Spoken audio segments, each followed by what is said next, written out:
Okay, so let us begin. We are looking at rule based systems, and as we discussed earlier, uh, in rule based systems the program part, if you want to call it, is written as a set of rules.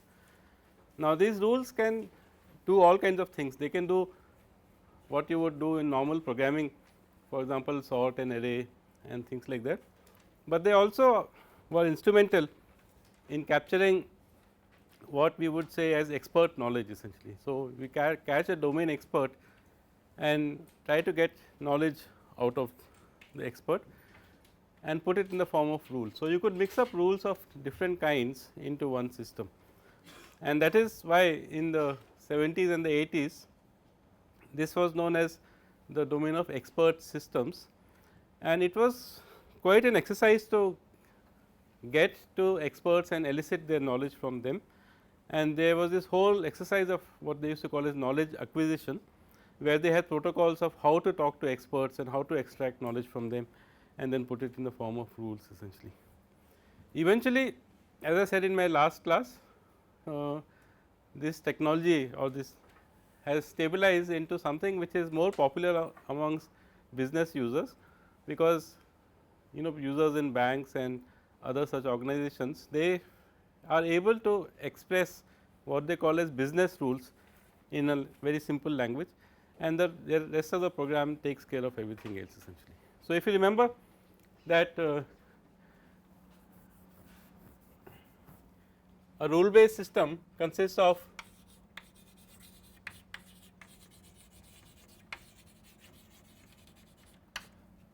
a set of rules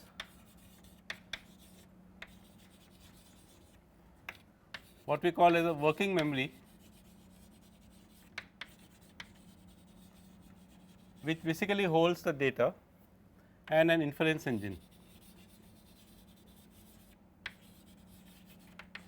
The inference engine is the program whose job is to select rules and apply them to data and repeatedly do that essentially. So, we saw that what this does is that it is a process, 3-stage process. We have match,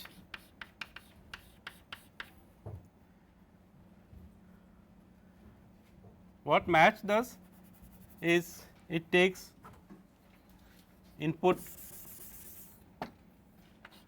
So, this is the most important part of a rule based system. What it does, it takes the working memory as input and it takes the set of rules as input and produces what we call as a conflict set.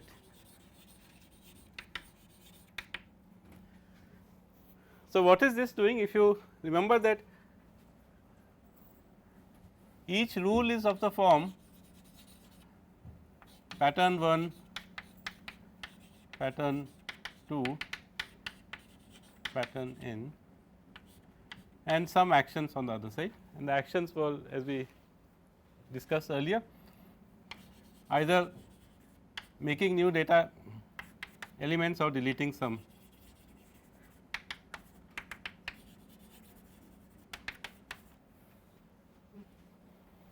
So, if you look at these patterns, this is what is used for matching the data, and if you collect together all the patterns from all the rules, then you would have pattern 1 1, pattern 1 2,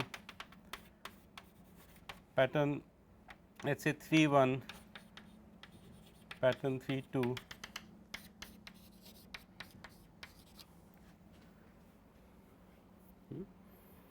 So, we will have a whole list of patterns, and this working memory is an ordered set, ordered in the sense in the sense of time stamp. So, all these are working memory elements, and in the match phase, because we want to be complete, every pattern must be compared with every working memory element, because we want to produce all instances of rules which are matching, not just one instance. So, every pattern has to be compared with every working memory element, that is to be done for this, and so it is a humongous amount of task which has to be done. What this produces is this conflict set. This conflict set is a list of rules or instances of rules along with the timestamps, like this is 1, 2, 3 and so on, timestamps of the data, and then the task is to select which of those matching rules you have to fire. And we discussed a few conflict resolution strategies like specificity and recency and mean sense analysis and so on. So, this is given to a section called resolve, which selects one rule from the conflict set along with its data, and then this is given to rule plus data, and by data we mean the working memory elements. Execute, and if you remember, the effect of execute is either to make, which means to create new data elements, or to delete or remove. These are the two principal effects we are interested in. Others like read, print and halt are immaterial at this point of view, and then this is repeated into a cycle again and again.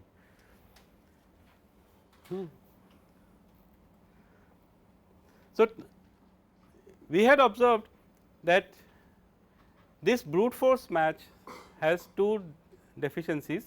One, that it is possible that different rules may be looking at the some of the patterns that they are using may be shared essentially. And so, for example, this pattern 1 may be there in many rules, pattern 2 may be there in many other rules and so on. But here we have listed them as patterns of rule 1, patterns of rule 2, patterns of rule 3 and so on. So, they are matched multiple number of times. They may be even shared partially, as we will see in an example today, that even if they are shared partially, we should be able to minimize the number of matches that we do. Remember that these patterns are made up of class names and attribute value pairs, and for every attribute there is a test condition, which could be equality, that it must match the data or it must be something like greater than a value or not equal to a value and things like that. So, that is one thing that we would like to do. The other thing that we would like to do is that, because when we let us say this some rule 3 is selected in the resolve phase, and let us say this rule 3 matches these pieces of data, let us say 3 pieces of data.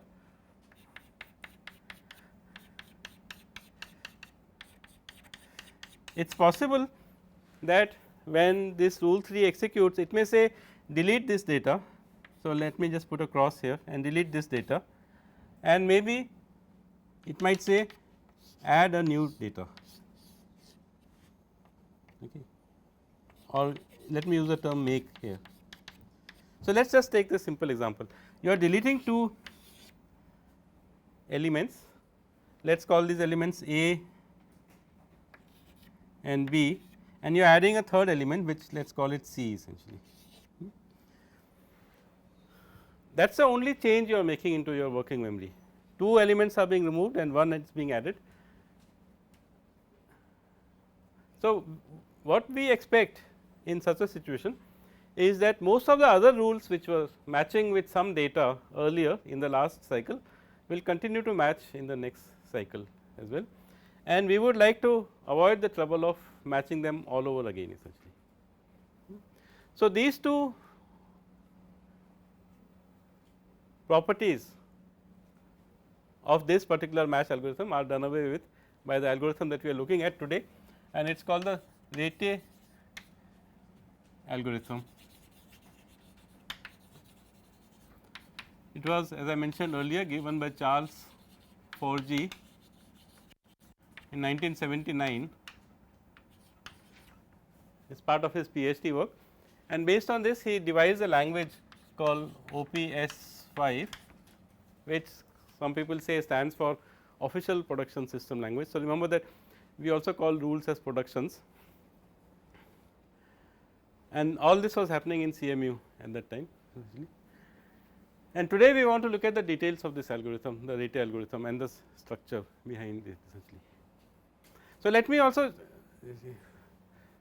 rewrite the rules that I wrote in the last class. So, remember this card playing rules we had said. So, this is in OPS5 syntax.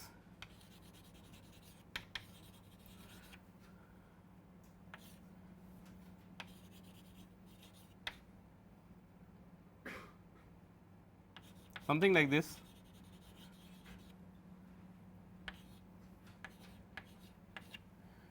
So, if you remember, the first element in this list is a class name of the data structure. The second element which this symbol is the attribute name, and the third element is the value of the attribute name, this attribute, and you can have multiple attributes and their values. And when we enclose something in angular brackets like this, that it represents a variable essentially, which means it will match anything. There are no data types involved here.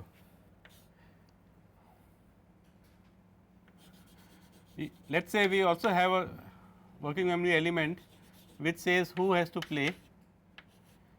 So, this one says it is a turn of some player P. So, of course, this is a variable. So, it could apply to any player essentially, and card suit S name X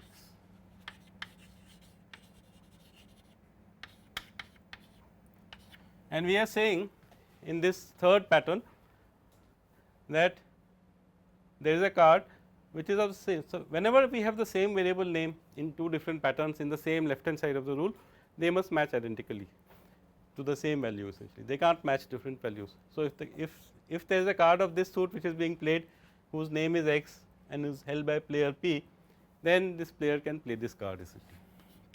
I will not write the right hand side, because today we are only interested in the match part of the algorithm. Then we had written another rule P highest card. So, instead of playing any card, now I have a different rule which says that in that suit play the highest card. So, this 1 and 2 will be the same. So, I will not repeat it here, but this is 1 and this is 2. This is just for our sake, that is not part of the language syntax. So, anyway, let me rub it off from here. So, the first two are same, the third one is similar, card, it must be of this suit S, it must have some name, because we want to use that name in the output to say play this card essentially, and it must be held by this player whose turn it is to play, and this card has a rank, let us say R.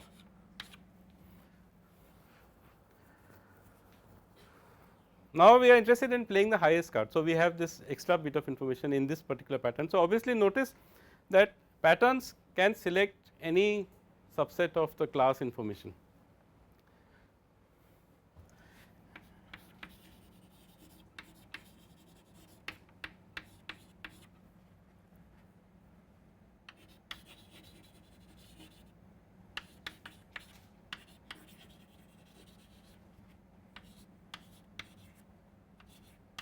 I will put this in brackets just to make it sure.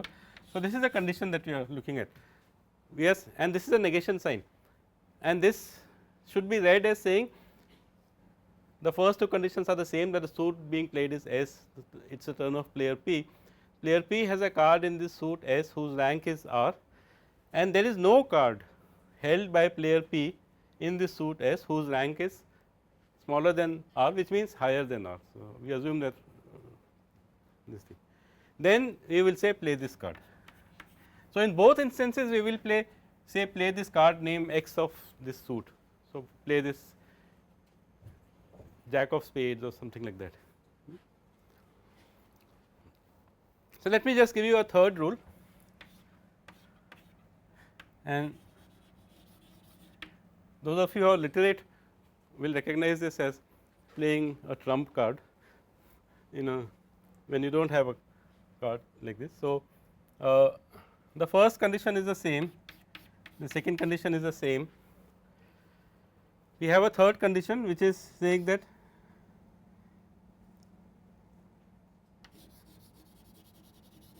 trump suit T. So, those of you who have played cards would know that there is something called a trump suit, and essentially the effect of calling a suit a trump suit is that its cards are always higher than other suit cards, but they can only be played when you do not have the other suit cards. So, again we are talking about a card here.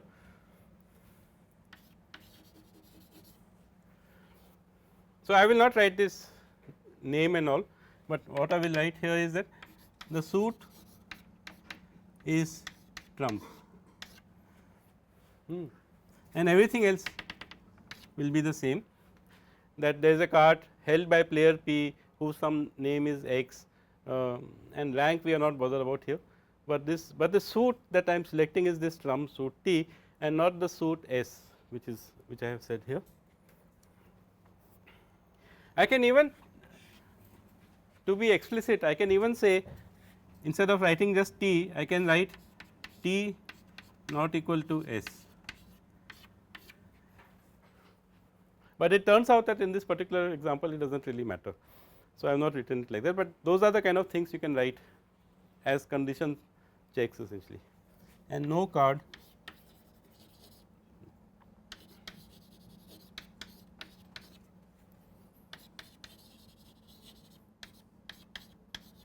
and so on. So, this is another rule which says that if the suit in play is S, if the turn of the player is P is there, the trump suit is T and this player P has a card of the trump suit and he does not have any card in the suit which is in play, then he can play the trump suit essentially. So, just 3 different left hand sides that we are interested in, and we will see how Rete net handles this. So, Rete net is the structure which is maintained by the Rete algorithm or Rete algorithm as some people call it. Rete is a Latin word which actually means net essentially.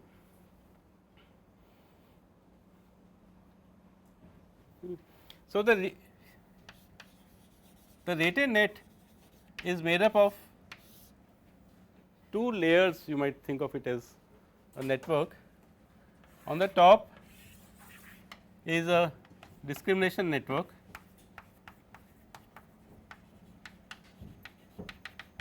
and we will see what the structure is,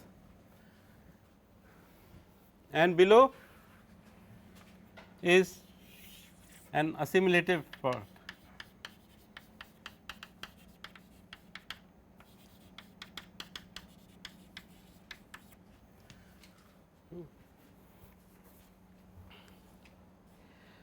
So, the top part of the network is what some people call as a many sorted decision tree or discriminative network, and the bottom part collects together pieces of data. So, what do I mean by assimilative?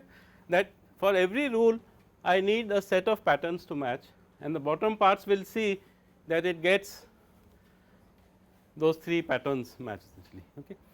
And how does this work? This basically works by inserting at the top these 3 tokens. So, when we say we want to delete this working memory element, we generate a token, let us say we will call it minus A. Minus stands for the fact that you are deleting it, and one for this token B, which is minus B, and one for this token C, which is plus C. So, as the algorithm is progressing, every time it fires a rule, it will generate some positive tokens and some negative tokens. Those tokens will be inserted here at the top of the network, which is, as we said in the last class, changes in the working memory. These tokens capture what has changed in the working memory, which things have been removed from the working memory and what things have been added to the working memory. And what the Rete algorithm does is that it takes changes into working memory and produces changes in the conflict set.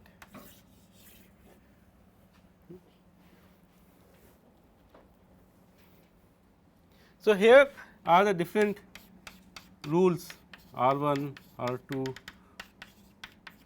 Rk, which so the network, this network which we will see in a little bit more detail in a moment, is a compilation of the rules essentially. This network is defined by the rules that we have in the system, and it is basically a different representation of the same rules in a network form. The working memory, this part sits in locations which are nodes in this network, as we will see in the detail. So, the working memory is kind of distributed over this network, and you can imagine that tokens are flowing from top to down, just like you would do, for example, in the very simple case of binary search tree. You want to find out whether there is a record whose key value is 17, you will put it at the top and you will check whether that node root node is greater than 17 or less than 17, and you will send it down one branch and you will keep doing that. Eventually, it will filter down to the node whose value is 17. In our case, also we are looking for tokens with of a specific kind, but what we are looking for are tokens which match our rules essentially. So, our tokens will follow down this path, and for example, in the first rule we need 3 tokens.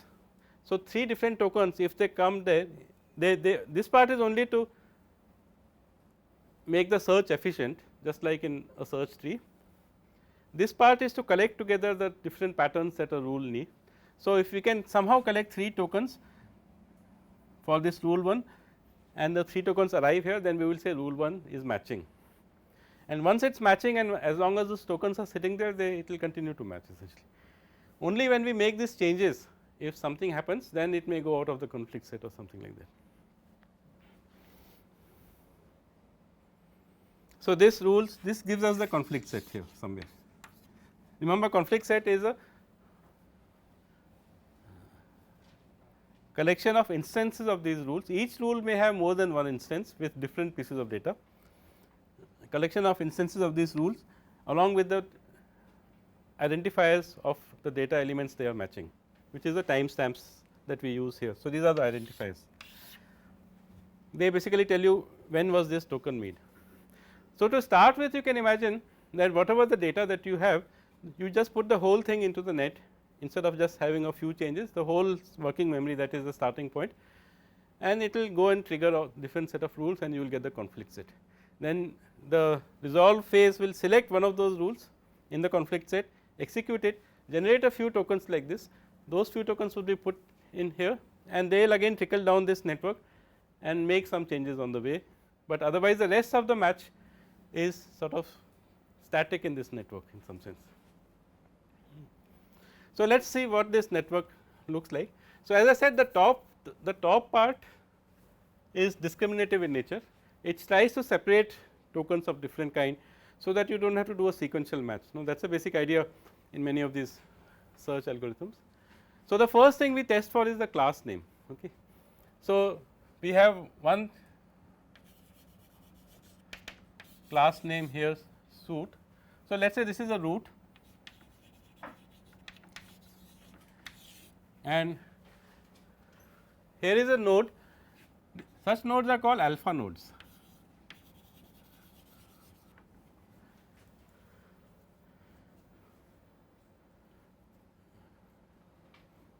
Just some nomenclature, nothing to do with the game playing algorithm that we have been looking at.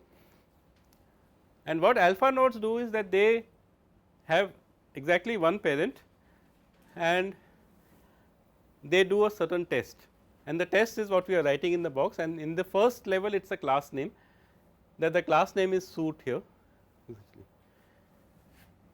They may have more than one child depending on what the rules are saying. If the, so for example, here we have for the card some different rules, so we may have more children essentially.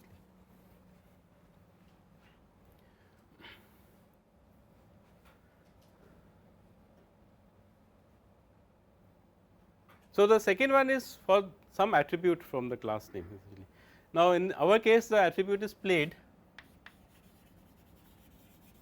and our value is only a variable. So, we do not really have much, but you can imagine that if we had one rule for spades and another rule for hearts, then we would have one branch for spades here and another branch for hearts here, and this test would be more specific. It would say if the suit being played is spades or if the suit being playing is heart, and the rest of the network would be different.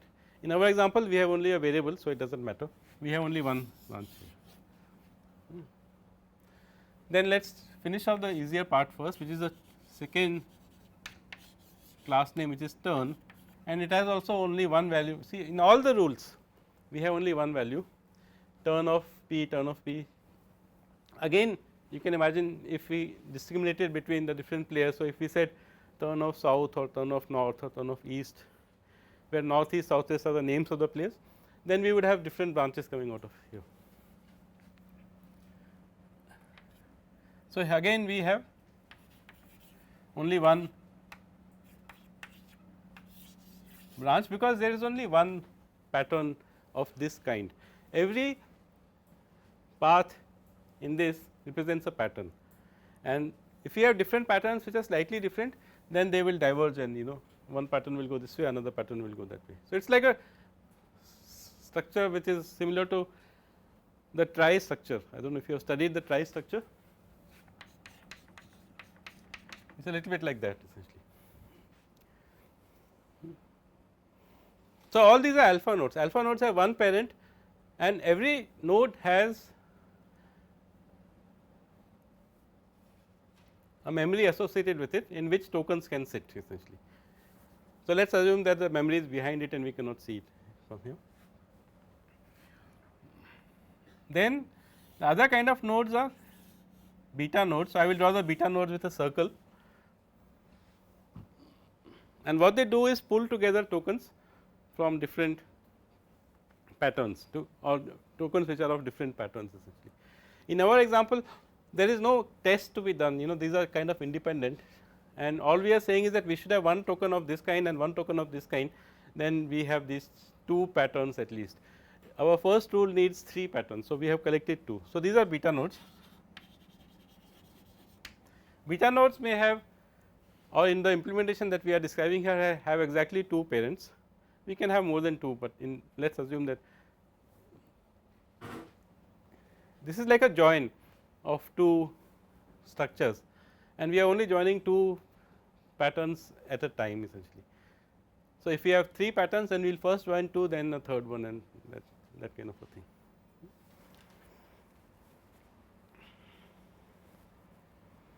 Beta nodes also may do a test, as we will see in a moment.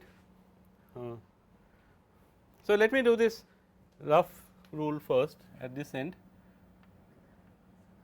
So, obviously, one thing we need is card, because that is one of our class names, and the last one that we need is trump.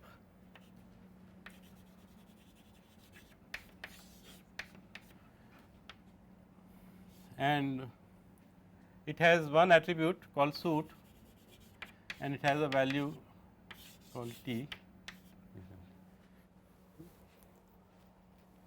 So, this last rule needs 5 patterns, 1 and 2, which we have here. Then one pattern will come down this path, which is the trump path, and then 2 patterns will go down this path. So, 2 patterns are talking about cards essentially. So, one of them says that player, I have not written that there, but it is part of the pattern, and this P must match this P, as we will see. So, card player P, suit T. So, all we are saying now is that if this player has a card of this suit T, then he is allowed to play it. So, we join together these 2 patterns by a beta node, and we put a condition that this T which is coming from this side is T which is coming from this side equal to. So, we are using the equality condition, because we are just identifying that it, see, the variable names I have used the same, but they do not have to be the same.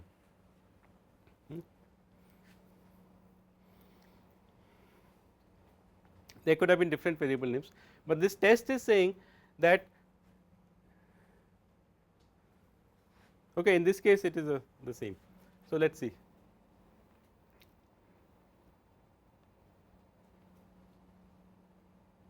So, let us say I use this variable s here, and then I will have to say this s equal to t, or let me just keep to simple things. So, this is T. We will look at the other one in a moment. So, it has got 4 these things, but it still needs one pattern which says that it does not have a card of this suit S.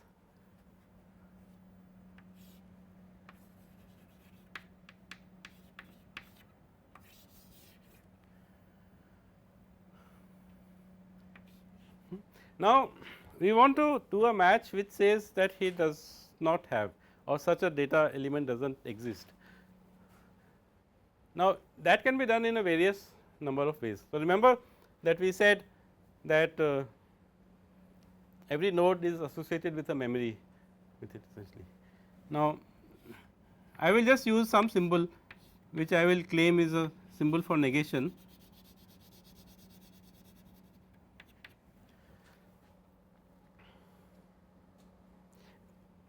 And the way to read this is that the token will flow down this path only if the count, now this is a bit weird, only if the count of the number of tokens passing down this path with this value p and with this value s is 0 essentially.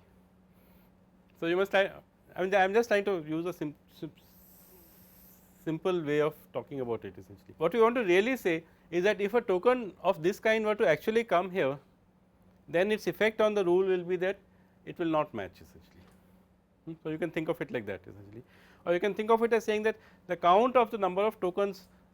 So, what are these tokens? This is a pattern, this is a pattern which says there is a card held by player P of suit S. Now, if that player had 3 cards of this suit, let us say we are talking about spades, if the player had 3 cards of spades, then 3 tokens would come down here essentially, because that would be in the working memory. And what this test is doing is counting how many tokens are coming here, and if the tokens is greater than 0, then it will say no, this rule cannot fire. The other way to look at it is that if a token were to come here, then it will immediately disable the rule to which it is pointing to. Okay. So, in any case we need a join here, and the join should say that this S is the same as this S.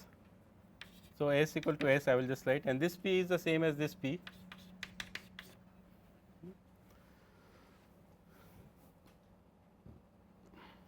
So, by this moment we have looked at 3 patterns. There are these 2 positive patterns and 1 negative pattern, and in that branch we have looked at 2 patterns, both of them are positive patterns. If all the 5 patterns match, which means the appropriate tokens come down here, then we can join them together, and we have to be careful here. So, P is equal to P for example, and that is the only thing we have to worry about. And here is the rule called rough.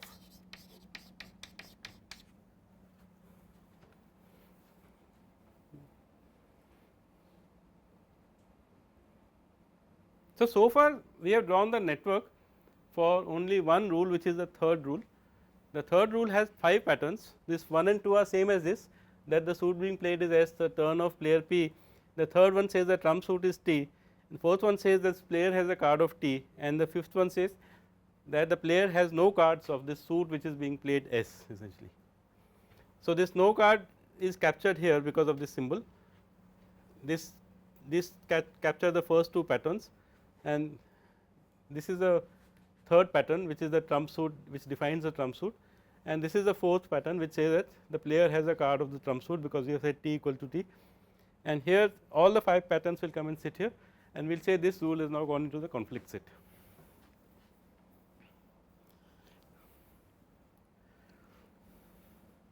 So, let us take the first rule, which is a simple rule. All it says is that there is a card of suit S, name X, player P. So, I could simply say here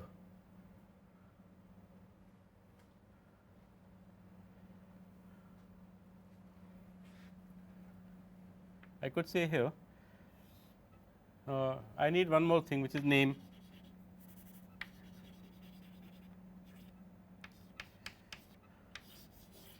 So, if a pattern were to come down this path, it would say it is a card held by player P, variable P, some suit which is a variable S, and some name which is a variable x, and I can join it with this and put all the conditions that s equal to s, which means the s coming from this side is the same as s coming from this side. Likewise, for the p coming from this side, p equal to p, and I would have that any card.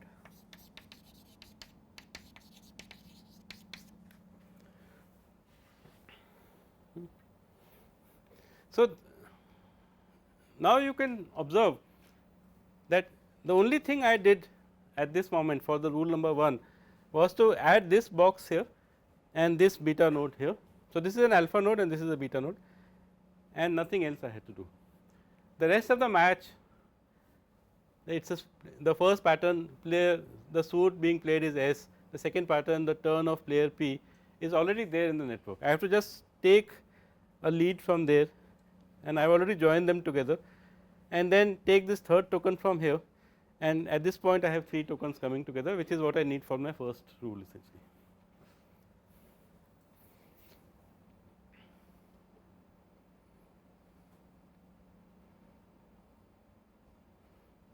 So, this intra cycle savings, so to speak, that in the same cycle I am matching this rule and this rule, but I am sharing in this network the matching work which is required for those 2 rules. Only some things are different which I do separately essentially. Now, you can take the middle rule. As you can see, it will always take something from here, and it needs a card of suit S, name X, player P, rank Y. So, we can take this from here. So, let me use a different color.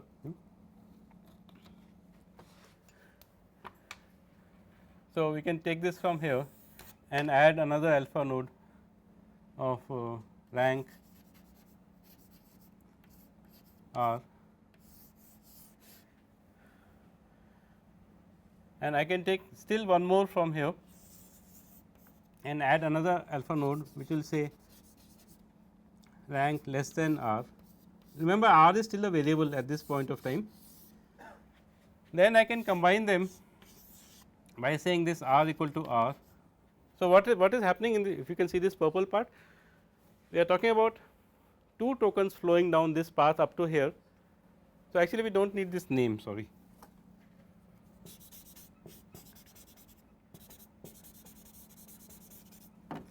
So, this should actually come from here, that a card held by player of suit S whose name is X and whose rank is R, and somebody should have pointed this out. I need this negation node here.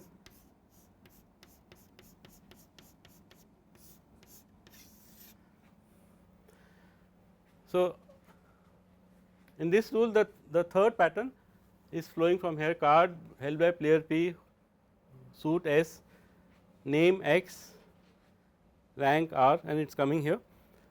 The fourth pattern is coming from here, card held by player P, suit X, then it is coming here whose rank is less than R, but then there is a negation here, which means the player does not have a card of higher rank, and this I can combine with this, with all that P equal to P and S equal to S, and I will get the second rule which is highest card.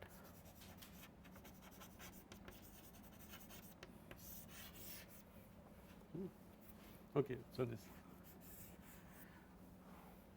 So, in this network, see, we started off by creating a network for the third rule, then we added a few more edges and nodes for this first rule, and then a few more edges and this thing for the third rule. So, notice that there is only one branch going down for cards being held by players, which means that for every card that every player holds, a token will go down this branch. The same token, if you look at this structure here, all you are saying is that it is of suit S and this is of suit T, where S and T are variables. So, obviously, every card, let us say it is spades. So, if there is a spade card held by this player P, it will the token will come here as well as it will also go here, but only if it matches this, it will match this rule number 4, otherwise it will not match this rule number 4, and only if this matches this suit which is in play will the player play this card essentially. So, the Rete network is a network which is a compilation of the rules. So, if you have this network, then you do not need the rules essentially, because it is just a different way of writing these rules. And so, the task of the software engineer here is to be able to read a set of rules and construct a Rete network corresponding to this essentially. That is the first part, building the network or compiling the program, as you might say, and then you put in all the data from the top, and this acts like a discrimination network. If the token or working memory element is of class name card, it will follow this path. If it is of class name trump, it will follow that path, and at each stage it is a test that it has to satisfy for it to move on. And this one says that the effect is opposite, that if such a token exists, then this rule which will not fire. If there is no such token coming here, then this rule will fire essentially. So, obviously, you can see that this needs 4 tokens, 4 positive tokens and 1 negative pattern, which stands for the fact that there must be no such token. So, if a token comes down this path, that rule will get disabled. And now, you can also understand what is going to happen in this cycle here. Whenever we execute a rule, we add these new tokens and put them down the network. So, to see, sort of we push them from here and they will travel some now. So, it is possible that we have created only these 3, let us say these 2 tokens, and this token comes in later, or let us say we have these 4 tokens, and in the last and let us say the suit being played is spades, and in the last round if the program played a spade, then we will have a negative token of saying that that card has been played by the suit, and if the player had only one card of the suit, then the negative token will come here, it will cancel the positive token which was sitting earlier, and then this rule will suddenly come into the conflict set. So, essentially the effect of throwing these tokens down this network is to either activate some new rules or to deactivate some existing rules essentially.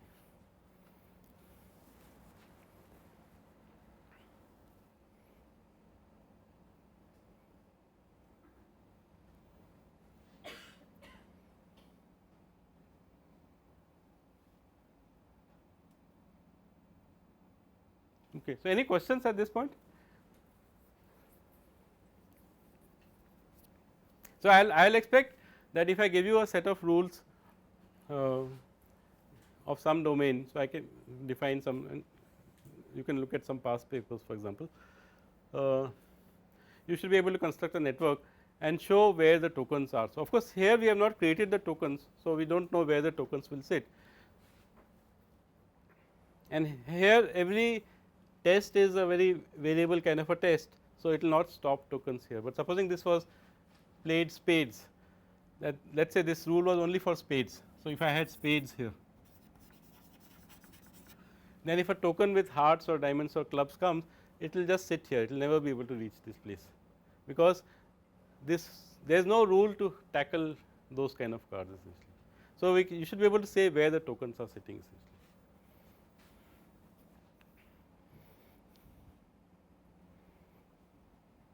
Okay. So, as the last bit, so we started off by saying that this whole idea of rule based systems was motivated by a cognitive approach to problem solving, and we had also said that the rules, for example, are the long term memory of the problem solver, because that is knowledge which is acquired over a period of time, whereas this working memory elements are the short term memory of the problem solver, because that is the data that the problem solver is interacting with. And there are cognitive models of the brain which says that this is where you store short term data and this is where you store long term data. So, in some sense this is a model for doing this kind of reasoning. There are variations of this you can think of, that for example, you can think of a language in which you can create rules on the fly essentially. Now, that would be difficult to handle in this, because here the network that we have described is a static network and we have said it is a compilation of the rules that we have. How do you handle a situation where the rules can be themselves added or deleted from a knowledge base? And finally, I should add that you should look up a system called SOAR, which is a successor of this language, which amongst apart from this whole idea of using a Rete network, the Rete network is has become like a fixture in all these business. I said last time I mentioned that this rule business management system, business rule management system BRMS. So, there are lots of software which is commercially available for managing business rules.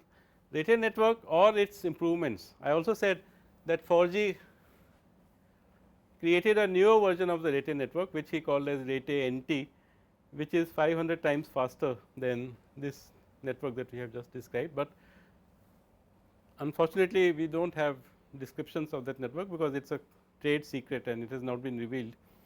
But there have been several improvements in terms of speed that have been made to the Rete network, and it is a big part of business rule engines essentially.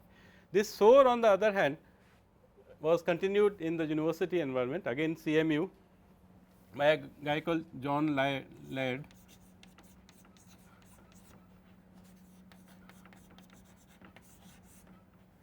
So, if you look up John Laird or if you look up SOAR, you will get some more information out of it.